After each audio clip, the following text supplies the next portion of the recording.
When I met Nyerere in the grounds of Tanganyika's Parliament building, the first thing I asked him was why he'd given up the comparative calm of life as a teacher to be a politician. Well, I don't know circumstances.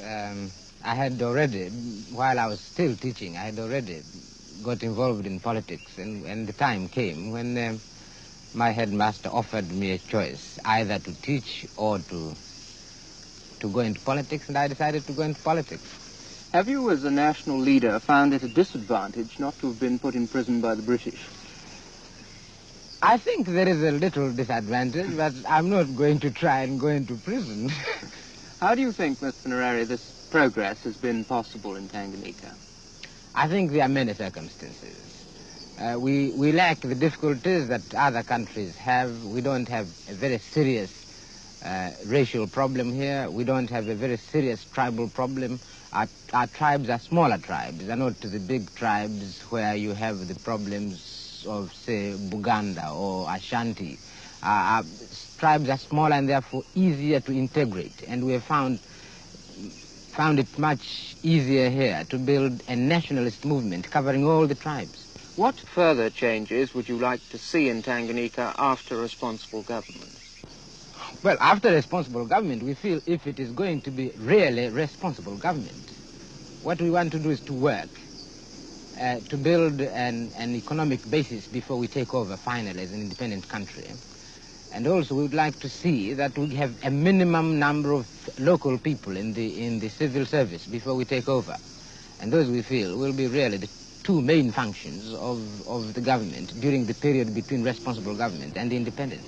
Do you think that democracy can really work in a free African state? It depends what one means by democracy. If democracy is the expression of the freedom of the individual, an expression which is a freedom which is seen in all the life, economic, social, and political, then I don't see why it shouldn't happen. If democracy means a change of government by the ballot box, which includes that freedom of the individual, I don't see why it shouldn't happen. I am quite sure that in fact Africa is as capable of that kind of democracy as any other country. If by democracy you mean certain institutions like numerous political parties or two political parties and a parliament and oppositions and all this, that one doesn't know, because the method of the preservation of the human rights, which to me is the essence of democracy, will depend very much upon the circumstances and history of a country. May I ask you, as you are a Roman Catholic, what you feel about the birth rate problem in Africa?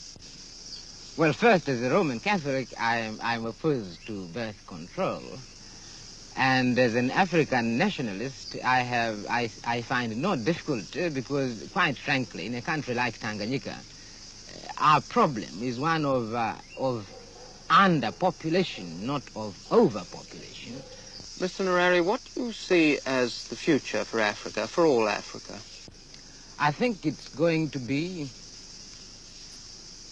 a future of a common sentiment, a sentiment which has been built up during this whole period of struggle and pre-struggle.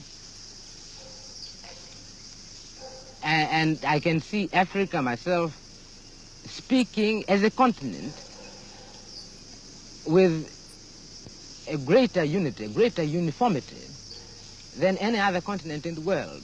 And largely, I think, on moral issues like the rights of man.